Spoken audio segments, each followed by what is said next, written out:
Elroy Natachu, and he is from the Zuni Pueblo.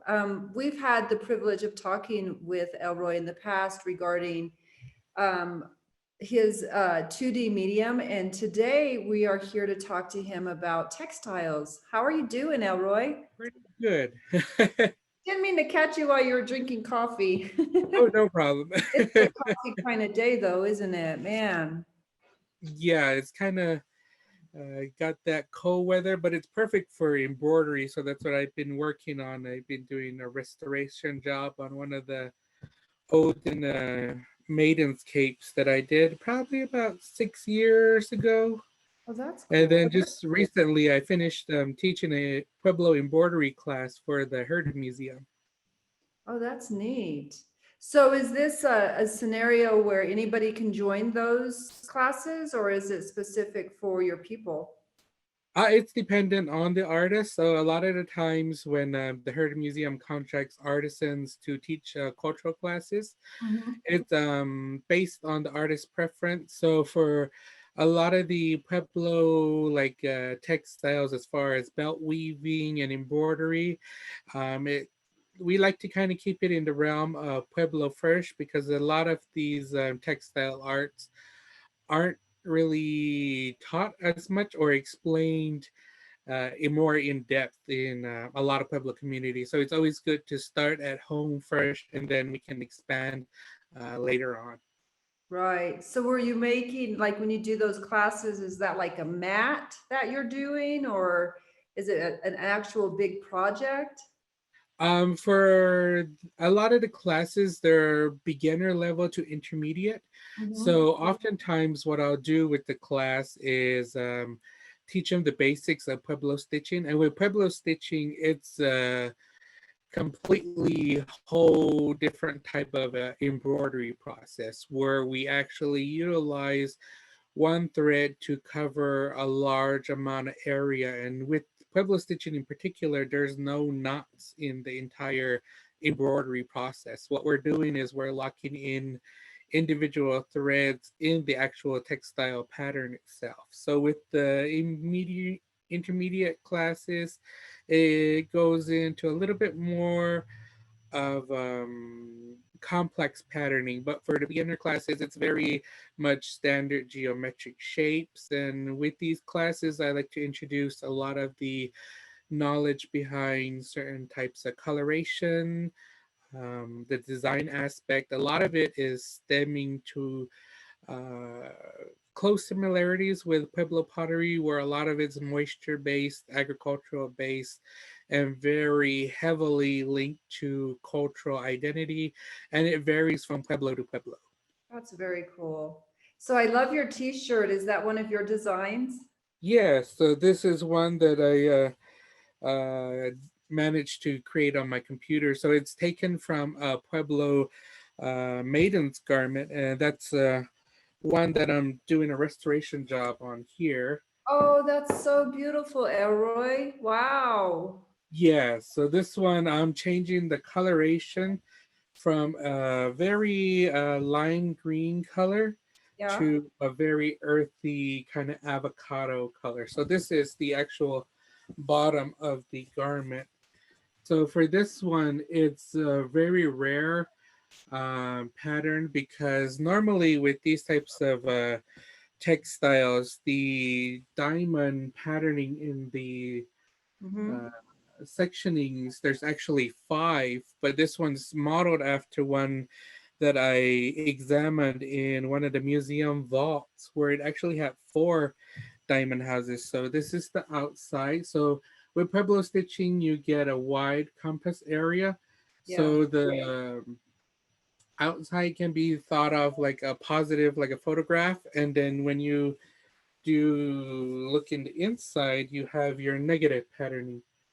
So this is how you can tell the actual mark of a good embroiderer is Mm. by the cleanliness and the evenness of their embroidery.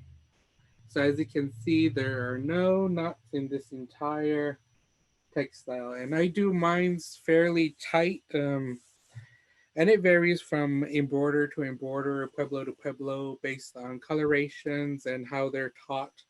And it's just basically uh, like I said before, stems heavily to a lot of cultural teachings, oral history, and things of that nature.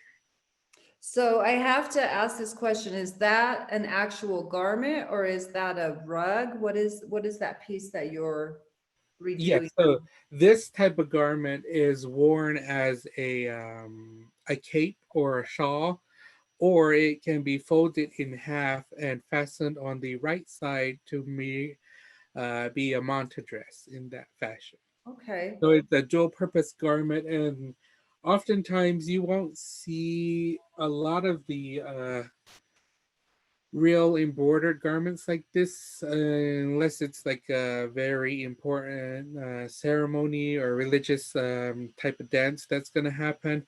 Oftentimes you can see a lot of these in Santa Clara. I've noticed that a lot of them were that during certain types of social dances, but other than that, you'll see a lot of the applique, which is taken over a lot of the Pueblo embroidery based on its availability and its time span for completion. So a lot of the applique work has taken over classical embroidery work. So how long does it, okay, from start to finish, before we get to that, I wanted to know, because I do want to, okay, let's ask that question. How long does it take from start to finish to do a project like that? So for one like this, when I didn't have a job or any responsibilities, it would take me about a month. Oh, that's not bad. Yeah, but that's from sunrise to sunset, and Wow. that constant embroidery from that time. And when I get into my embroidery, I kind of zone out and forget to eat and drink, and that's not really healthy for the body. So now, with a job and everything like that, it takes me roughly 6 months to a year to complete one. Wow, that's amazing. That's amazing. So I have a question in reference to the materials that you're using for that. Mhm. Just, so the audience could hear from you, like the materials that's going into that, and then just even the dyes, everything that goes into that one piece. Mhm. So for this one in particular, this one is done with an Ada cloth. Now, Ada cloth is a type of commercial fabric that's starting to be used more. Originally, it was monk's cloth that was readily available, but due to a lot of the textile mills not providing the adequate monk's cloth that they used to, like back in the 60s, early 90s. A lot of the monk's cloth that we get nowadays is subpar, and a lot of the weave of it is actually uh, not really that good for embroidery. But originally, monk's cloth was what was being embroidered, but ancestrally, what was used was textiles that were hand woven. And you can see with this one, this is a hand woven, and the marker of a hand woven textile are the ties that actually are still left on it. And with the actual yarn, with this one in particular, I'm restringing it with wool thread, Arturo based kind of yarn, and the actual dyes. Some are plant-based dyes, some are actually RIT dyes, and RIT dyes have started to supersede a lot of the natural plant-based dyes or the mineral-based dyes, and depending on where you can find it, sometimes RIT-based dyes have a longer shelf life and their color vibrancy is a lot brighter, Mhm. whereas natural dyes are a little bit more subdued as far as coloration and color fastness. So it varies from individual embroider to embroider, but a lot of the times when you use commercial fabrics, you have to pre-treat it, and that takes a little bit more time because, especially with Ada cloth, it's full of starch. So what we have to do is remove that starch in order for the fabric to become actually wearable. Oh, But a lot of this embroidery actually originally Pueblonian textiles were either painted or tie-dyed. It wasn't until the Spanish came and introduced actual churro, which is a export from the New World. Actually, in the United States, we're the only ones that call it churro. We're back in that region, they still call it churra. That's the real name for the sheep, but it's an Americanized name where it took on the name churro. Well, Mhm. so um, once we were introduced with the different colorations and the dyeing, and since churro, we would just have to make sure that they're kept fed well, groomed well, and their actual fibers have less grease than that of sheep wool, and it's a lot more wearable, and it has very long stranded hair, so it makes it easier for the spinning, and it made it a lot more practical in a sense, to Huh. where ancestrally a lot of these patterns and designs on these textiles were either hand painted or like if you Google Kiva murals in Pottery Mound that's near Isleta area, you'll notice that on a lot of the murals that the male and female um, images, you'll see a lot of the asymmetrical look, Hmm. where things aren't very geometric in a sense, but a lot of those textiles were done through tie dye or resist dye methods. So, what they would do is weave a very plain material like this cotton, and then from there, they would use the tie dye methods or resist dye, and that would cause what was known as the dot in the eye patterning. And that's a very ancestral Pueblo textile that's rarely seen nowadays. Some people are trying to bring it back. One individual whose name is Louis Garcia, he's a textile weaver, a mentor and teacher of mine who wants to bring back this textile. So he's experimenting, I believe. But a lot of the time, with these types, when we go into modern day Pueblo embroidery, you'll see that everything is more geometrical and more streamlined. Yeah. Whereas the olden textiles, they were very asymmetrical and they were very imperfect in its beauty. So it just changed over the years as Pueblo textiles started to evolve, because originally textile culture within the Pueblo communities was a learned trait from when our migratory trails led us down to Mexico and that region. And that's where our ancestors actually learned backstrap loom weaving. The only downside to backstrap loom weaving is they were fixed to a certain size. Like this one could be a backstrap loom weave because of its narrowness. Mhm. And some of the communities down there would weave sections of these and sew them together to create larger format weaves.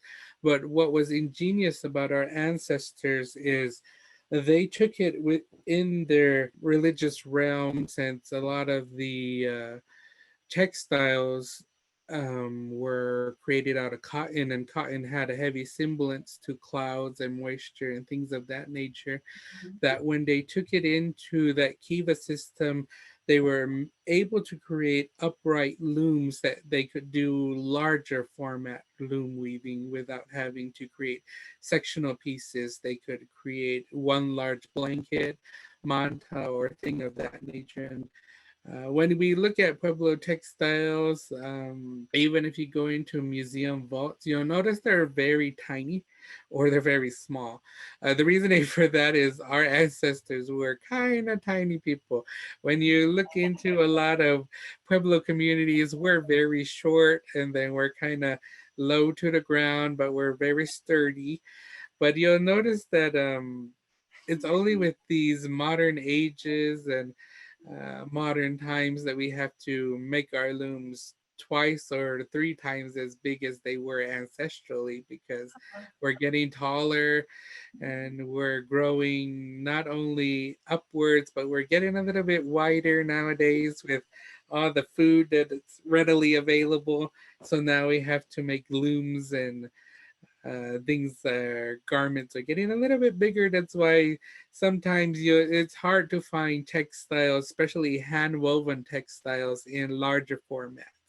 That's why a lot of times you'll find in different Pueblo communities, they'll either opt for the Ada cloth or the monk's cloth version textiles, or the applique or commercial textiles like that. So we kind of had to adapt with the changing of the times, and also with certain textile arts within certain Pueblo communities have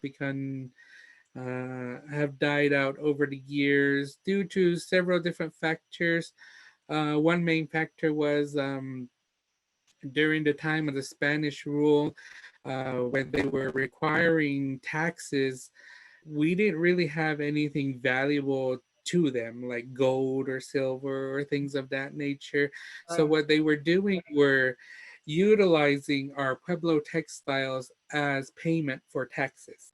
So what they would do is, a lot of the Pueblo weavers at that time stopped doing their craft, or they made it underground.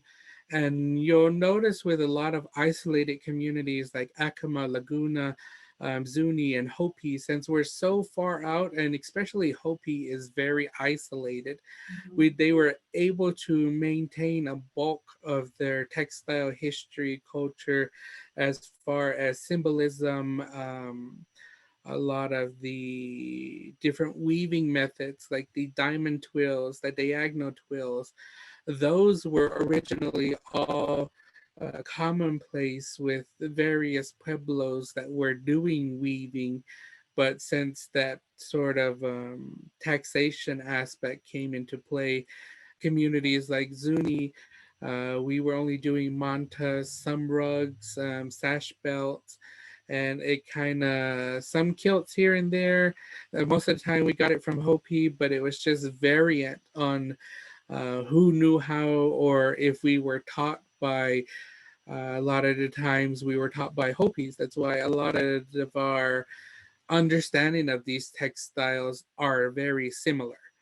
And that's what a lot of people kind of get confused on, is that every Pueblo community you go to, you kind of see it as a dress code. Everybody has a manta, or everybody has a men's kilt, but it's only when we kind of got um, forced conversion to Catholicism that the underdresses and the back scarves and the things of that nature started to come into play. Because originally it was just a manta dress with exposed shoulders, and a lot of the times during the summer months, they would either just go barefoot with the black leggings, or just barefoot completely.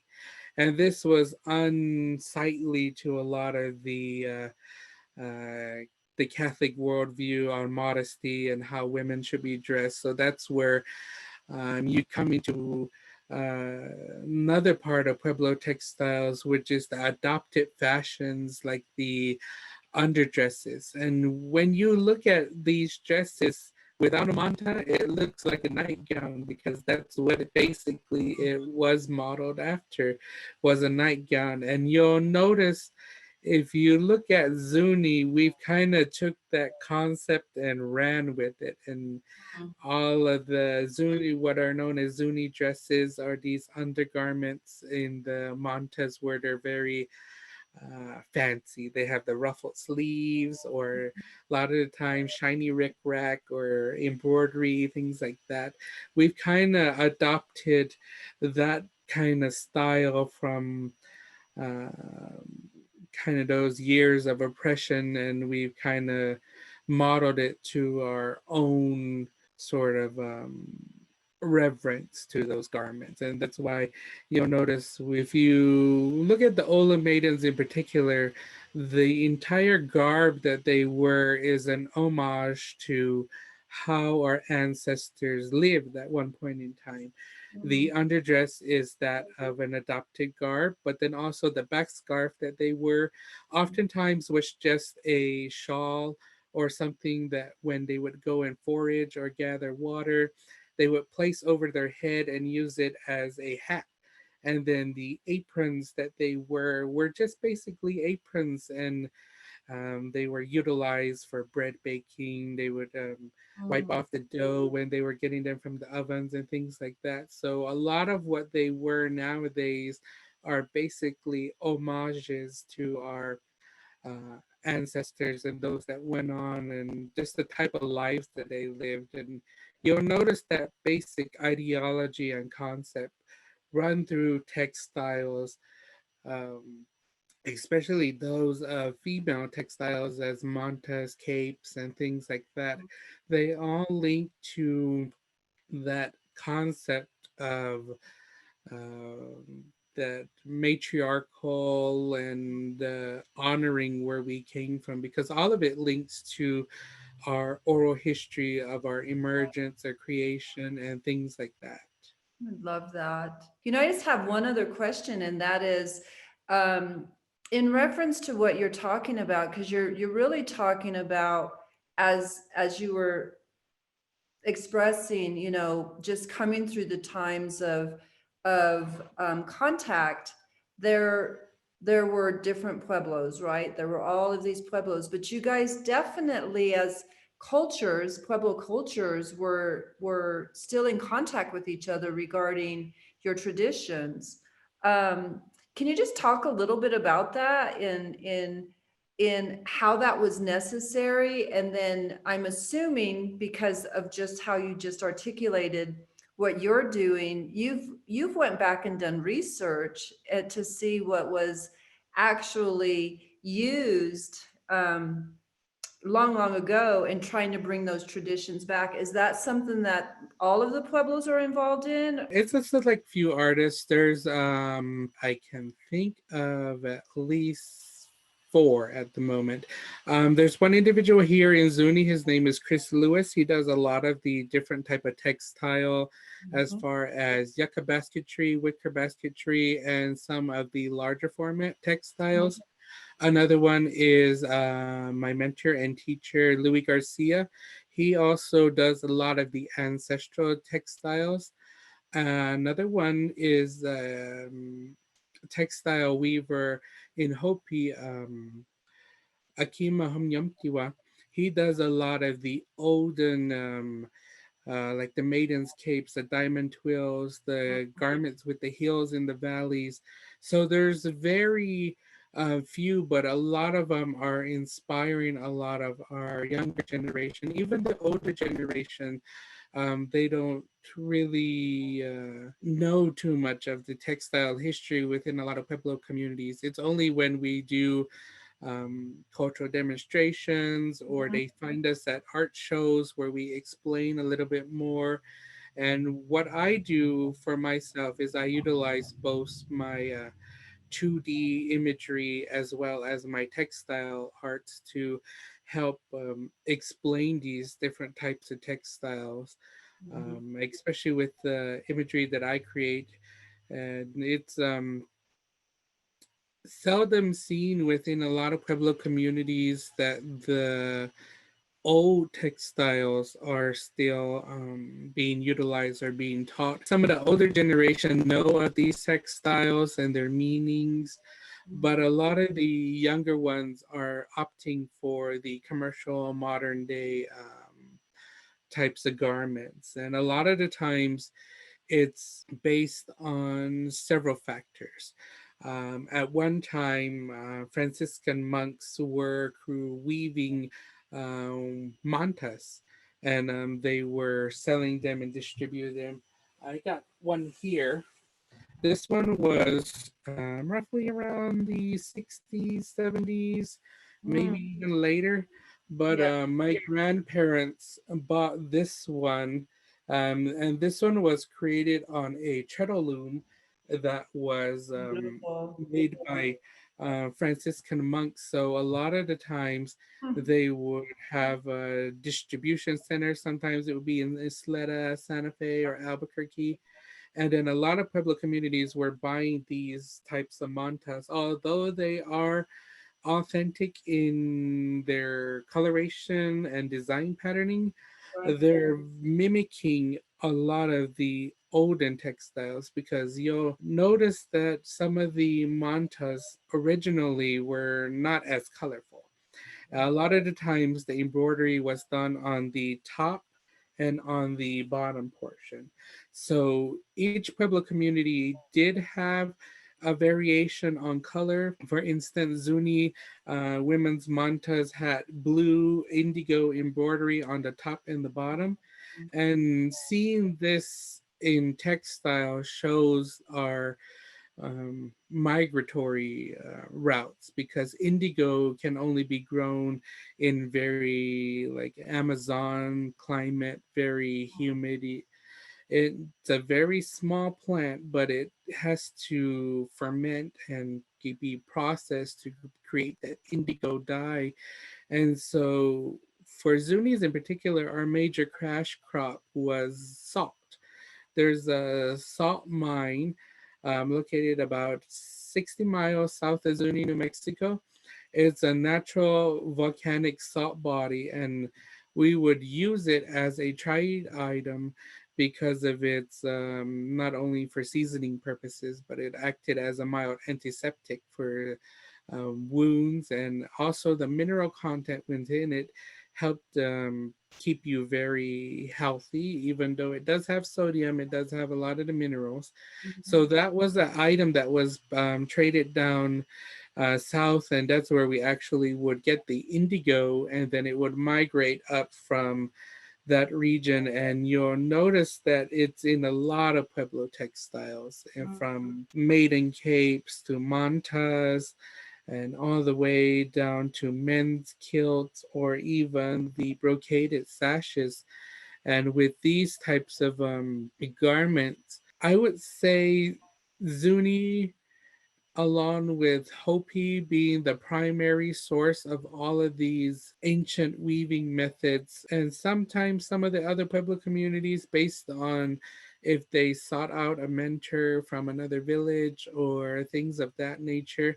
We're slowly seeing a resurgence of olden textiles coming back, from the diamond twills, the diagonal twills, even the brocaded sashes, and Mhm. also the spraying, which is kind of a semi lost art. You see it a lot of times in Hopi. I have one of those garments here. This is a what's oftentimes referred to as a Hopi wedding sash. Oh, This is done with spraying. So this is a type of braiding method. okay. Although it's considered a part of a weaving method, it's actually a braiding method. So Wow. it's actually done in a certain way that once it's fully completed, it'll just snap in on itself.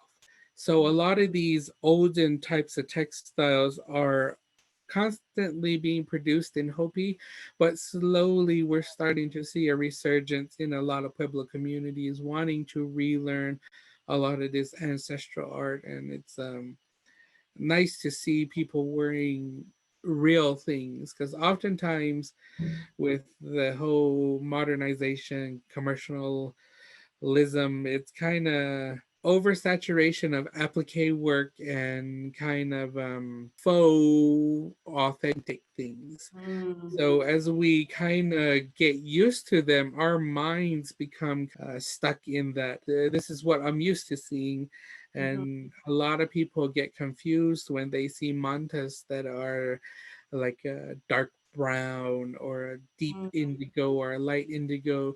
But originally, those were the colors of the mantas. They were a dark brown to light brown, and they varied between what the color quality was. And it was only when they were retouched by the indigo that they actually got darker within their dyeing method. Mm. So those types of garments that were retouched got darker, and that became kind of that common black manta that Mm. kind of over saturated the market were with like a manta like this. And originally the olden mantas that were that lightish brown color started to dwindle out based on popularity and the vibrancy of these types of garments. So But it are these being purchased by natives from pueblos for use of ceremonies, or are there collectors that are not native who are collecting these pieces? both.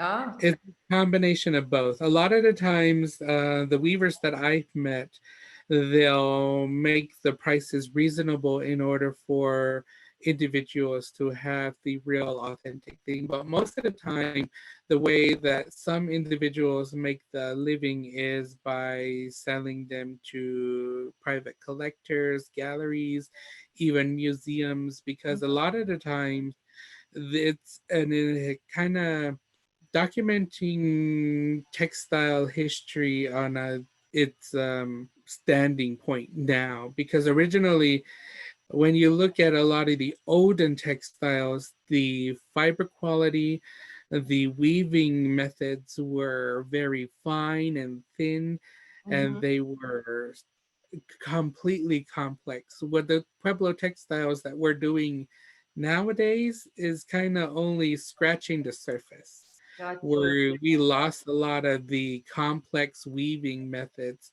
and there's only a few certain types of individuals or members of certain communities that um, were passed down this knowledge from either relatives or maybe their one of the Kiva members taught them how to do this, because originally Pueblo textiles was a gender-based occupation. It was only done by males within Pueblo communities.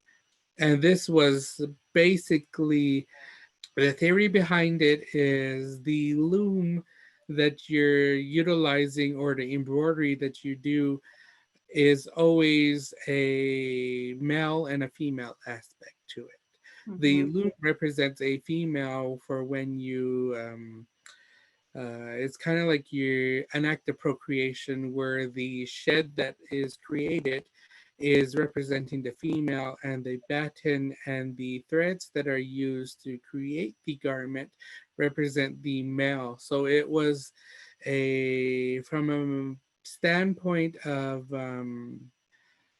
procreation, it was our way of giving life to these types of garments. That's how we view textiles. Is it has a life and soul to it, and just like with Pueblo pottery, they all have a life and a death to it.